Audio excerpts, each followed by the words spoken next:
অর্জুনকে বলেছিল, অর্জুন আমি আগে ত্যাগ করো, আর আমি হচ্ছি কৃষ্ণ।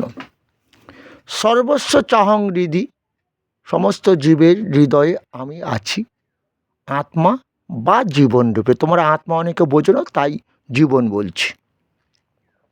তাহলে আমি যে বললে, আমি যতক্ষণ আছি ততক্ষণ তুমি অর্জুন নাকি? আচ্ছা, আরেকটি কথা হলো আমার পুত্রগণ, আমার পিতামহ, আমার মাতুলকুল, আমরাও বলি আমার পুত্র, আমার বাড়ি, আমার গাড়ি, আমি বাড়ির কর্তা, আমার কথা মতো কাজ করতে হবে বলি। এই অহংকারটা না ত্যাগ করলে তোমরা কিন্তু গীতা কিছু বুঝতে পারবে না। গীতা শব্দের অর্থ হলো ত্যাগ, গীতা শব্দের অর্থ হলো পরম জ্ঞান। তাই তো, তাই শাস্ত্র বলছে, এব মষ্টাদশাধ্যায়ী গীতা বাংময়ী মূত্রেশ্বরী, জানি জ্ঞান মাত্রেণ মহাপাতক নাশিনী। 18 অধ্যায় গীতা ভগবান শ্রীকৃষ্ণের মুখনিসৃত বাণী, যেটা জীব শ্রবণ করলেই পাপ মুক্ত হবে। কিন্তু আমরা দেখি কেউ মরিয়ে যাবার পর সেই গীতা পাঠ হয়, কিন্তু সে লোকটা তো নেই, তার দেহটাকে পুড়িয়ে ছাই করে দেওয়া হয়ে গেছে। তাহলে তার কানও নেই, দেহও নেই, তাহলে এই দেহ দিয়ে শ্রবণ করা হলো না। শুনতে পেয়েছ কথাটা? কিন্তু প্রচলন চলে আসছে, যদিও মহাপ্রভুকে আমরা কেউ গ্রাহ্য করিনি, তার জ্ঞানের কথা মানিনি। তিনি সন্ন্যাস নিলেন আমাদের পরম মঙ্গলের জন্য। কলির জীবের আমার এই অহংকারটা ক্রমশ বৃদ্ধি পাবে, এটাই তাদের পতনের কারণ হবে, ধ্বংসের কারণ হবে। তিনি ভয় পেয়ে গেলেন, অকাল মৃত্যু দোয়া তুলে হা কৃষ্ণ হা কৃষ্ণ হা কৃষ্ণ করে কাঁদছে। কখনো কখনো আচার খাচ্ছে। সন্তান মারা যাবার পর মা যেমন আচার পেচার করে ধরিত্রী মাতার বুকে, আমার মহাপ্রভু আমাদের জন্য এরকম আছড়াচ্ছে, কৃষ্ণ আমি কি করলাম? কলির জীবকে কৃষ্ণ নাম ভজিয়ে যে পাপ মুক্ত করব, তাই তো তাদের দাঁড়িয়ে দাঁড়িয়ে গিয়ে বললাম, তোমরা ভজো কৃষ্ণ, বলো কৃষ্ণ, লো কৃষ্ণ শিক্ষা। কেউ এলো না, কলির জীব কৃষ্ণ নাম বদনে বলতে চাইছে না, কৃষ্ণ শিক্ষা গীতা জ্ঞান লাভ করতে চাইছে না। যে কৃষ্ণ শিক্ষা গীতা পড়ে পাবো কেন? ওই যে গীতায় বললেন, অর্জুন গীতায় আমার গৃহ, গীতায় আমার গুরু, আমি গীতাতে সর্বদা অবস্থান করছি। কি গো, তাই তো গীতা পড়তে বলেছিল ভগবান, আদর্শ দেহ তৈরি করবে বলে। কারণ কলিতে ওই যে বললাম, আমার এই অহংকার ক্রমশ বেড়ে যাবে এবং এদের পতনের কারণ হবে। এই পতনটা সহ্য করতে পারিনি। তা আমাদের আয়ু কত হয়েছে কলিজীবের? 5500 বছর। এর মধ্যে আমরা দেখতে পেলাম জল খাবো আর্সেনিক, খাদ্য হজম হয় না, বাতাস মনোঅক্সাইড, সূর্যের তাপ বেড়ে যাচ্ছে, 6টা ঋতু পাল্টে যাচ্ছে, সেই ক্ষেত ফসল শূন্য হবে, গাভী দুগ্ধ শূন্য হবে, নদীর জল শূন্য হবে। যদিও গাভী দুগ্ধ শূন্য হয়ে গেছে, দুধ নেই তো, দুধ খাই সমস্ত, কি মাদার ডেয়ারি সব, কি ডায়েরি ফাইরি সব, কি বুঝতে পারলে? তা ভালো কথা, মাদার ডেয়ারি দুধ ভালো, গ্যাস অমল তো, গরুর দুধে ফ্যাট আছে, হজম করতে পারবে না। মাদার ডেয়ারি দুধ খেয়ে নাও, জলের মতো হজম হয়ে যাবে, তা ভালো। কিন্তু তা দিয়ে তোমার শরীরে কত পুষ্টি লাভ করবে এটা কিন্তু বলতে পারবো না। তাহলে আমার হয়তো মাদার ডায়েরি কোম্পানি অ্যারেস্ট করে নিয়ে যাবে। শুনছিলাম সরকারের নামে কে নাকি নিন্দে করেছে, তাকে যে অ্যারেস্ট করেছে সরকারি লোক, মানে সরকারি লোকেরা। যাক, আমি সেটা তো আর বলবো না, তা ভালো কথা। আর জলের বিকল্প কিছু বিজ্ঞান করতে পারলো না, এই যে বলছো যে জল খাচ্ছ, বলে না গো, কিনে যাও, কিনে খাওয়া জলেও আর্সেনিক আছে। জলটা একটু পরিষ্কার করা হয়, কারণ ওই ফিল্টার দিয়ে হয়তো করা হয় মেশিনের মাধ্যমে, তোমরা জলটা কাঁচের মতন, তবে ওই জল দিয়ে ভাত টাত রাঁধো, বেশ ভালো হবে, সাদা হবে, ওতে আয়রন টায়রন নেই, এটা বলতে পারবো। কিন্তু আর্সেনিক যুক্ত জল, নাহলে সরকার কোটি কোটি টাকা খরচ করে ওই যে আমাদের গঙ্গার জল খাওয়াবে গো, খাওয়াচ্ছে, আরম্ভ হয়ে গেছে। পলতায় ট্যাঙ্কি বসেছে, দেখছি সব যা আসছে। তা এই কথাটা কি তোমরা বুঝতে পেরেছো? কি বুঝতে পেরেছো? পারছো না তো? ভজ কৃষ্ণ। তাহলে জলটা সুস্বাদু জল দেয় কে? সে তো আমার কৃষ্ণ। অর্জুন, রসমপসু, রসযুক্ত জল আমি দিয়ে থাকি, সুস্বাদু জল, আর্সেনিক মুক্ত জল নাকি, যেটা খেলে জীবের ক্ষতি হবে না, পরম মঙ্গল হবে। প্রভাবস্মি শশী সূর্য, সূর্যের তেজ সেই আমি। বোঝা গেল? 12টা সূর্যের তেজ আমি।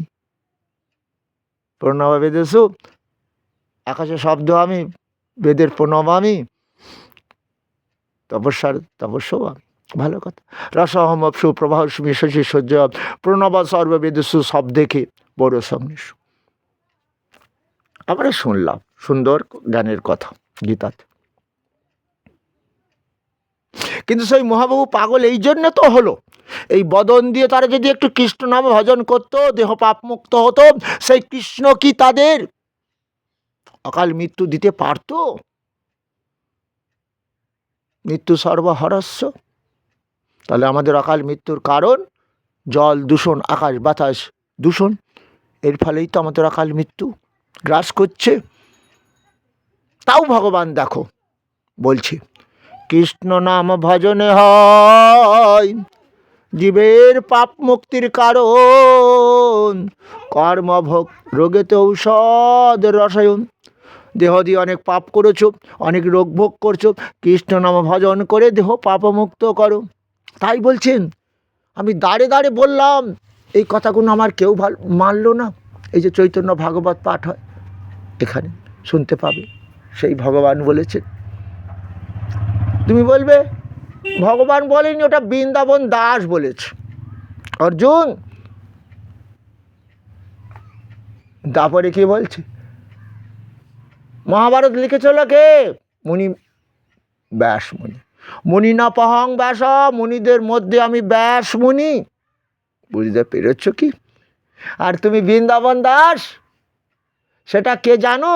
স্বয়ং মহাপ্রভু। মহাপ্রভু, হ্যাঁ, ওই যে নারায়ণী, কে জানো? কে বলো তো? ওটা শিবাসের বোন। কেউ বলছে খুড়তুতো, ওটা ভাইজি, আবার কেউ যাই খুড়তো ভাইয়ের মেয়ে, সে যাই হোক। তা মহাপ্রভু শিবাসাঙ্গিনায় আজ হরিনাম সংকীর্তন করছে। তা হঠাৎ মহাপ্রভু বলছে, নারায়ণী, নারায়ণী ছুটতে ছুটতে, প্রভু এসেছি, বলে একটা সুন্দর করে পান আমাকে সেজে এনে দাও, আমি খাবো।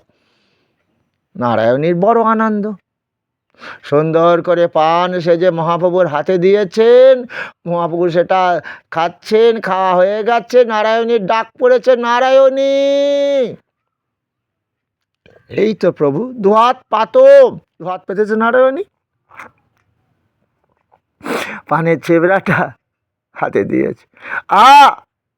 নারায়ণী আজ বড় আনন্দ, স্বয়ং বিষ্ণুর প্রসাদ আমি নিজে খাচ্ছি।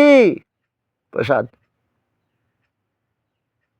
খাচ্ছে, খেলো। মহাপ্রভুকে সবাই ভগবান বিষ্ণু বলতেন, উনি সাধারণ মানুষ নন, চিনতে যারা পেরেছিল তারা মেনেছিল। জগাই মাধায়ও পরবর্তীকালে চিনে নিয়েছিল, যখন সুদর্শন মাধাইকে দ্বিখণ্ডিত করে দাও, সুদর্শন দেহে আসছে, মাধায় আচার খেয়ে পড়েছিল। এইরকমই যারা তাকে চিনেছিল, বলছে ভগবান, মহাপাপী যারা আমার নাম করে না তারা আমার মানেও না, সেটাও বলেছে ভগবান। কলিতে তো পাপী লোকের সংখ্যাটা বেশি। হরে কৃষ্ণ। তাই তো, কি বুঝলে? মানে ঠাকুর আমি কি রোগ করেছি? রসগোল্লাও খাওয়া হবে না, আমি বড় বড় মাছ খেতে ভালোবাসি, তাও হবে না, ঠাকুর মানবে। রোগে সোগে জর্জরিত হয়ে বলবে আছে রে ভগবান, আমার অহংকার শেষ। ঠাকুর রামকৃষ্ণ বলে, দেখেছিস খুঁটির গোড়ায় একটু আসতে সবাইকে হবে একদিন একদিন, সবাই থাকতে খুঁটি গোড়ায় আসলে দেহ দিয়ে সুখ পাবি, শান্তি পাবি। হরে কৃষ্ণ। তাই তো বলেছিল না অর্জুন, অহংকার কেন করছো? তমেব শরণং গচ্ছ, সেই পরমেশ্বর তোমার দেহের মধ্যে আত্মা বা জীবন রূপে রয়েছেন তো, এবং দেহ যন্ত্র তিনি সৃষ্টিও করেছেন, পরিচালনা করছেন তিনি। তমেব শরণং গচ্ছ মানে ঈশ্বর সর্বভূতানাং হৃদ্দেশ অর্জুন তিষ্ঠতি ভ্রমায়ণ সর্বভূতানি যন্ত্ররূঢ়ানি মায়ায়া তমেব শরণং গচ্ছ সর্বভাবেন ভারত তৎপ্রসাদাৎ পরাং শান্তি স্থানং প্রাপ্স্যসি শাশ্বত। মানে কি বুঝলে? পরমেশ্বর দেহে যন্ত্রটা সৃষ্টি করেছেন, দেহ যন্ত্রটা বাঁচিয়ে রেখেছেন, আত্মা বা জীবনরূপে হৃদয়ে হৃৎপিণ্ডে তিনি রয়েছেন। লাভডাব। হরে কৃষ্ণ। ডাক্তারবাবু দেখছে না? হ্যাঁ, যদি আওয়াজটা একদিক ওদিক হয়, ইসিজি করো, ইকোকার্ডিওগ্রাফি তো। আচ্ছা, হলো গেল। অর্জুন, দেহযন্ত্র পরিচালনা করছেন ঈশ্বর, জানো এটা? অর্জুন বলছে আমি তো, অর্জুন বুঝতে পারছে না, যৌবনকাল তো, এখনও ঠ্যাং কাজ করছে, হাত কাজ করছে, পাকস্থলী থেকে গ্যাস্ট্রিক জুস ক্ষরণ হচ্ছে, লিভার কাজ করছে, কিডনি কাজ করছে, তো যন্ত্রপাতি সব ঠিক আছে তো। তাই বললে মায়া দ্বারা মানে তোমরা বুঝতে পেরেছো? আমার ওই যে সাং তন্তগতং পাপং জননাং পূর্ণ কর্মনাম তে দ্বন্দ্ব মহিনা মুক্ত ভজন্তে মাং দৃঢ়তা, যাদের মায়া কেটে গেছে, পাপ মুক্ত হয়ে গেছে দৃঢ়তার সঙ্গে, তারাই তো আমাকে ভজনা করবে। তা সেই মায়া তো আমাদের যৌবনকালে এত সহজে কাটে না, সেই জন্যই মায়া কথাটা বলেছ, তাই তো। তাহলে তমেব শরণং গচ্ছ, পরমেশ্বরের শরণাপন্ন হও। সেই দেহ তার সৃষ্টি, দেহ যন্ত্রটাকে বাঁচিয়ে রেখেছেন, দেহ যন্ত্র পরিচালনা করছেন সেই পরমেশ্বর। আরও শুনে তোমরা অবাক হয়ে যাবে, এই যে আমরা গ্যাসের ট্যাবলেট খেয়েই যাচ্ছি, খাদ্য আর হজমই হয় না, কত কি করে যাচ্ছি। অর্জুন, আহা আমি কৃষ্ণ গো, জানো আমার সন্তানকে সুখ দেবার জন্য তো সূর্যরূপে তাপদান করলাম, ফলমূল দিলাম 4 প্রকারের। অহম বৈশ্বানর ভূতা প্রাণিনাং দেহমাশ্রিত, প্রাণ অপান সমাযুক্ত পচমন্নং চতুর্বিধম। আর বলিস না, এক মুঠো খেয়ে আর হজম হয় না, একটা গ্যাসের ট্যাবলেট 21 টাকা দাম হয়েছে, তাও তো হয় না। কি হবে বাড়ি গাড়ি ধন দৌলত, দেহ দিয়ে সুখী যদি না ভোগ করতে পারলাম, দেহ দিয়ে একাধিক রোগ ভোগ করছি রে, আর বলিস না। ভগবান বলেন দেহ রোগ ভোগ হবে কেন? আমি জঠর অগ্নিরূপে সমস্ত দেবের মধ্যে থাকিয়া আমার সৃষ্ট 4 প্রকারের অন্ন তারা খাচ্ছেন, আমি জঠর অগ্নিরূপে থাকিয়া সেগুলো হজম করাই। হজম হবে না কেন? গ্যাস হবে কেন? গ্যাস খাদ্য না হজম হলে ওটাই পচে যাচ্ছে, গ্যাস হচ্ছে, দুর্গন্ধ বার হয় না যখন আমরা বায়ু ত্যাগ করি বায়ু দিয়ে। হরে কৃষ্ণ। হবে কেন? অর্জুন বুঝতে পেরেছ? পরমেশ্বর দেহযন্ত্রের মধ্যে থাকিয়া জঠর অগ্নিরূপে প্রাণবায়ু, অক্সিজেন, অপানবায়ু কার্বন ডাইঅক্সাইড ত্যাগ করছে। প্রাণবায়ু লাংস আছে ভালো, অক্সিজেন নিচ্ছে, কার্বন ডাইঅক্সাইড ত্যাগ করছে। এইভাবেই তো দেহটা আমাদের পরিচালনা হচ্ছে, পরিচালনা করছেন। বলছেন আমি পরমেশ্বর। লাংস খারাপ হয়ে গেলে বায়ু আর নেওয়া যাবে না, আর্টিফিশিয়াল অক্সিজেন দিয়ে দেবে ডাক্তারবাবুরা নাক দিয়ে নাকি। হরে কৃষ্ণ। অর্জুন, মায়া জিনিসটা বুঝতে পারছো না? হ্যাঁ, তুমি তো মোহিত হয়ে আছো এখন। যাক, এবারে শুধু তাই নয়, এই যে আমরা ডাক্তার কি আমার আর রসগোল্লা খাওয়া ফেলছেন, ইনসুলিন হরমোন ক্ষরণ হয় না দেহ থেকে, কেন ডাক্তার হচ্ছে না? সেটা আর আমি কি বলবো, দূষণ বাড়ছে, রাস্তা হাঁটো আগো, রাস্তাও হাঁটো। তমেব শরণং গচ্ছ মানে জানো, এই যে পরমেশ্বরের সৃষ্টি দেহ, সেই দেহ দিয়ে নিজে পাপ খণ্ডন করো, হরি বল বলো। ওই যে তমেব শরণং গচ্ছ মানে জানো পরমেশ্বরের শরণাপন্ন হও। কলিযুগে তাই মহাপ্রভু বললেন দুহাত তুলে হরি বল বলো। এই দেহটা হরির, এই দেহটা যত পাপ করেছ হরি তোমার সমস্ত পাপ হরণ করে নেবে, সে প্রতিজ্ঞা করেছে। প্রতিজ্ঞা করেছে তো, কী গো, প্রতিজ্ঞা করেছো তো? দাঁড়িয়ে দাঁড়িয়ে যাচ্ছে, বলছে না ভজ কৃষ্ণ বল কৃষ্ণ লহ কৃষ্ণ শিক্ষা, কিন্তু কেউ তো কৃষ্ণ নাম বদনে বলে না। তাই মরা মরা বলে রত্নাকর রাম নাম বলেছিল, তাই বলল যদি চেষ্টা করি। তাই আপন সবারে প্রভু করে উপদেশে, কৃষ্ণ নাম মহামন্ত্র শোনা হরি সে। হরে কৃষ্ণ কৃষ্ণ কৃষ্ণ হরে হরে, হরে রাম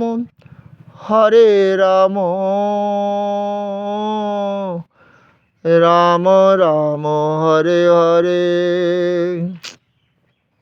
প্রভু বলে কহিলাম এই মহামন্ত্র, কেন জানো?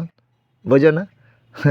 ব্রাহ্মণদা তো বেদ পাঠ করে বাবার আত্মাকে স্বর্গ লাভ করাতে চাইছে, তাহলে ওখানে হরিনাম দেওয়া হয়েছে কেন? আবার ব্রাহ্মণদা নিজে দেখবে, নিজেও বলছে খোকা বল পিণ্ড ভগবান বিষ্ণুর প্রসাদের পর মাছ দিচ্ছে, কাঁচা মাছ। ঠিক, ভগবান বিষ্ণুর পুজো করলে আগের দিন নিরামিষ খাও তো, তাতে কাঁচা মাছ দিচ্ছে কেন? ওই প্রসাদের সঙ্গে কাঁচা মাছ দিল, ওর আত্মা প্রেতাত্মারা তো কাঁচা মাছ খায় গো, আর ও বিষ্ণু প্রসাদ খাবে কি করে গো? খেতে পারবে না, দেহ নেই, মুখ নেই, খাবে? এটা প্রথা। হরে কৃষ্ণ, প্রথা বেদে আছে, হয়তো বলবো না। তা আমি শোনো এবার বলি, তা সেই ভগবান তাই বলছে, কেন তোমরা এত বোকা? আমার মহামন্ত্রটা বলো, সমস্ত মন্ত্র ক্যান্সেল, কোনো মন্ত্র কাজ হবে না তোমার পরম সুখের জন্য। আমার মা কত দেবদেবী পুজো করার পর কেন হরিনাম হচ্ছে? মা হয়তো ওইটা গায়নি, মায়েরা তো গায়ও না, ছেলে এদিকে হরিনাম দিচ্ছে, এই কারণে সব মন্ত্র ক্যান্সেল। তাই ব্রাহ্মণ মারা গেলেও ব্রাহ্মণ যজমানের বাড়িতে বেদ পাঠ করলো, তার বাবা মরে যাওয়ার পর বাড়িতে হরিনাম এই কারণেই দেয়, ব্রাহ্মণ জানে কলিযুগের একটাই মন্ত্র, সেও তো ব্রাহ্মণ ছিল, আমার বাবার নিমাই ছিল না কি ব্রাহ্মণ? তো সে যে বলেছে হরের নাম হরের নাম কৈবলম করো নাস্তে বা গতির নতম। হে কলিজীব, যত মন্ত্র পাঠ করো দেহ দিয়ে, কি রূপাং দেহি জয়ং দেহি যশো দেহি দিশো জহি দেহি সৌভাগ্য আরোগ্যং দেহি পরম সুখম। কিছু বুঝতে পারলে? তবে ওই ব্যক্তি মারা যাওয়ার পর কি ছেলে কি করেছে বাবার পাপ মুক্ত করার জন্য? হরে কৃষ্ণ কৃষ্ণ কৃষ্ণ হরে হরে, হরে রাম রাম রাম রাম হরে হরে। তবে মাকে আমি অপমান করব না। মা বলছে ভক্ত রে, ওই যে কি দেহি সৌভাগ্য আর একদম দেহি পরম সুখম, এ দেহ দিয়ে চিরকাল সুখ হয় না রে, এই দেহ রোগ ব্যাধি আসবে, যৌবনকাল চলে যাবে, জানিস না? ওই যে দেহি ন হস্মিন যথা দেহে কৌমারং যৌবনং জরা তথা দেহান্তর প্রাপ্তি ধীরস্তত্ব ন মুহ্যন্তি। ওই যে ভগবান গীতাতে বলছে অর্জুন, এই দেহে কুমারকাল আসবে, যৌবনকাল আসবে, জরাকাল আসবে, একসময় দেহটার মৃত্যু হবে, নানান রোগ ব্যাধি দেহেও আক্রমণ করবে, তাহলে চিরকালকে ধন ভোগ করা যাবে? তাই মা বললে শোন মা, তুমি খাও, মা তুমি পড়ো, আমার দেওয়া পুষ্পাঞ্জলি গ্রহণ করো। মা বলছে ওরে ভক্ত, এটাই বললে তোর ওই দেহের মৃত্যুর পর আত্মা আমার কৈলাসে চলে যাবে, ওটা প্রেতলোকে যাবে না। হরে কৃষ্ণ, শুনতে পেয়েছ? তাই ব্রাহ্মণেরা ত্রিসন্ধ্যা মায়ের জপ করে গায়ত্রী মন্ত্র, সেই জন্যই তাদের মৃত্যুর পর চণ্ডী পাঠ হয়। তবে সে নিজে পাঠ করেছে, গায়ত্রী মন্ত্র জপ করেছে, ওই জন্য ফল হয়। ওই জন্য ব্রাহ্মণ মারা গেলে কি হয় জানো, ওদের সুপার মিনিকির চালের ভাত এনে দে, ঝুড়ো ঝুড়ো ভাত, আর কাঁচা মাছ নয়, মাছটাকে ভেজে সুন্দর করে ঝোল তৈরি করে ওই ভাতের ওপর দেওয়া হয়। শুনতে পেলে কি? আর তোমরা যদি এই দেহ দিয়ে অর্থাৎ ব্রাহ্মণের মতন দীক্ষা নিতে পারতে, 9টা সুতো তারা রেখেছিল গলায়, 9টা গুণ তাদের মধ্যে রয়েছে, সেই গুণগুলো তারা আনায়ন করতে চেষ্টা করছে, জপ করছে ত্রিসন্ধ্যা। ওং ভূর্ভুবস্সঃ তৎসবিতুর্বরেণ্যং ভর্গো দেবস্য ধীমহি ধিয়ো ইহ ন চ প্রচোদয়াৎ, এই মন্ত্র জপ করছে আর দেহের মধ্যে এই গুণগুলো আনতে চেষ্টা করছে। সম দম স্তপ শৌচং ক্ষান্তি রাজ বামবচ জ্ঞান বিজ্ঞান মাস্তিকম কর্ম ব্রহ্মকর্ম সব। কেউ ব্রাহ্মণ হয়ে জন্মায় না, ব্রহ্ম জ্ঞান লাভ করতে হয়, দীক্ষা নিতে হয়। ওদের 12 বছর বয়সে দীক্ষা দেয়। আর তাহলে কি হলো, ওই বাবা মরে গেল, ছেলে এবার দীক্ষা নিল, বৈষ্ণব হলো, গলায় তুলসীর মালা পরলো, ব্রাহ্মণদা দীক্ষা দিল, যে খোকা বল নম শ্রী বিষ্ণু, নম শ্রী বিষ্ণু, নম শ্রী বিষ্ণু, হয়ে গেল দীক্ষা মন্ত্র। এবারে বল, তুই এখন পরম বৈষ্ণব, তোর বাবা পেতলোকে আছে, বিষ্ণুর ভক্তদের বলা হয় বৈষ্ণব, তাই বৈষ্ণব হয়েছিস, সেই বিষ্ণু দেবতাকে তুষ্ট কর, সন্তুষ্ট কর, তাকে প্রণাম কর। নম ব্রাহ্মণ দেবায় গো ব্রাহ্মণ হিতায় চ জগদ্রীতায় প্রভু শ্রীকৃষ্ণায় প্রভু গোবিন্দায় নমো নম। প্রণাম হয়ে গেল তো খোকা?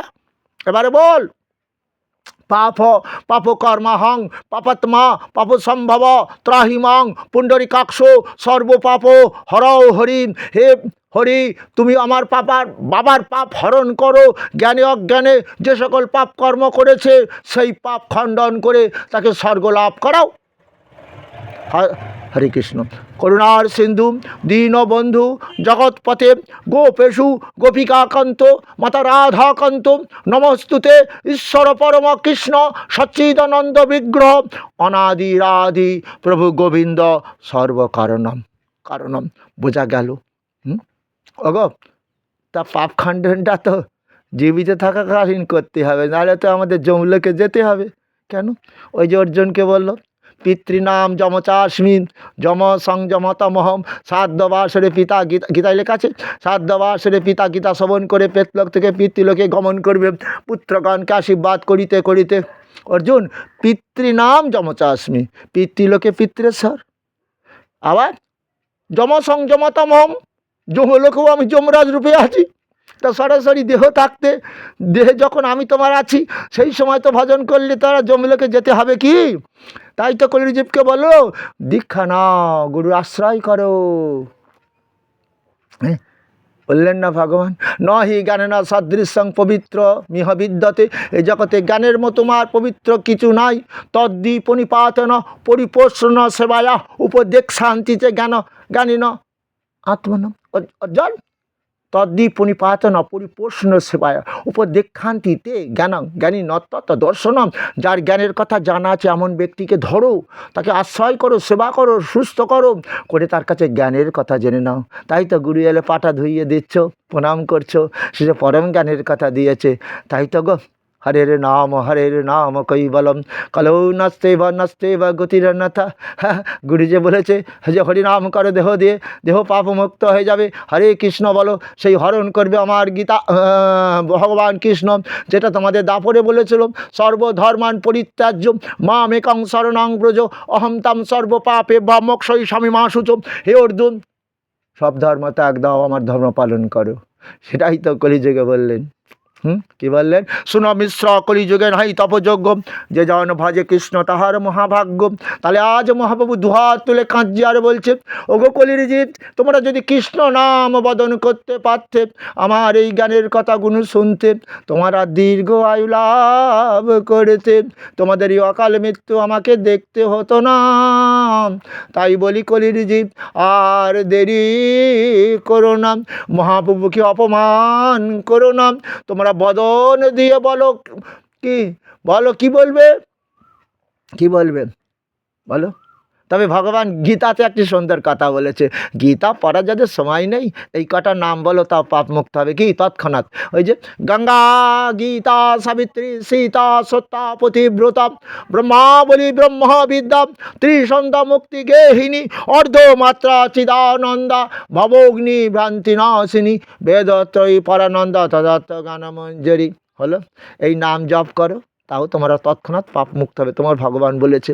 আর এই নাম জপ করতে করতে আবার দেখবে যে মরে গেলে গীতা পাঠও হয়, হরিনাম হয়, তারপরেই তুমি গাও হরে কৃষ্ণ কৃষ্ণ কৃষ্ণ কৃষ্ণ হরে হরে, হরে রাম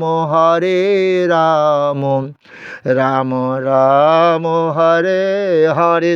বোঝা গেল হরণ করবে কৃষ্ণ পাপ। ওই যে গঙ্গা, মা গঙ্গা সে স্নান করে আমরা পাপমুক্ত হইতো, গঙ্গা নাম উচ্চারণ করলেও দেহ পবিত্র হয়ে যাবে। গীতা, যেটা নাম উচ্চারণ করিতে করতে যদি কেউ মারা যায় সেও তো পাপমুক্ত হয়। অর্জুন, গীতা আশ্রয় করে যদি কারোর মৃত্যু হয় সেই ব্যক্তিও তো পাপমুক্ত হয়। হরে কৃষ্ণ। আর গীতা, সাবিত্রী, যে মা সাবিত্রী যমরাজকে হারিয়ে দিয়েছেন, দিয়ে তার মৃত স্বামীকে প্রাণ ফিরিয়ে নিয়েছেন। হাগো, আর একজন সীতা, যিনি, যার নাম উচ্চারণ করলেও দেহ পাপ মুক্ত হবে, সতী নারী। আমরা তো গ্লোবাল ওয়ার্মিংয়েতে মরবো কেন, সূর্যের তাপে? যে মা সীতার সতীত্ব পরীক্ষা করার জন্য জ্বলন্ত আগুনে তার দেহটা দিয়েছিল, কিন্তু দেহের একটা গায়ের লোমও পড়েনি, সতী নারী তো। হরে কৃষ্ণ। বলো বলো, আবার বলো, মহাপ্রভুকে অপমান করো না। হরে কৃষ্ণ কৃষ্ণ কৃষ্ণ কৃষ্ণ হরে হরে, হরে রাম রাম রাম হরে হরে। দোয়াত তুলে হরি বল বলো। সুগারের রোগী তো, প্রেশারের রোগী তো, রাস্তা হাঁটতে বলেছে ডাক্তার, একটু মাঝে মাঝে দোয়াত তুলে হরি বল বলো। হে হরি, এই দেহ তোমার, এই দেহ দিয়ে যত পাপ করেছি, কত রোগ ভোগ করছে, তুমি দেহে শান্তি দাও। এটাই তো কলির জীবকে বলেছিল, কৃষ্ণ নাম ভজনে হয় জীবের পাপ মুক্তির কারণ, কর্মভোগ রোগেতে ঔষধ রসায়।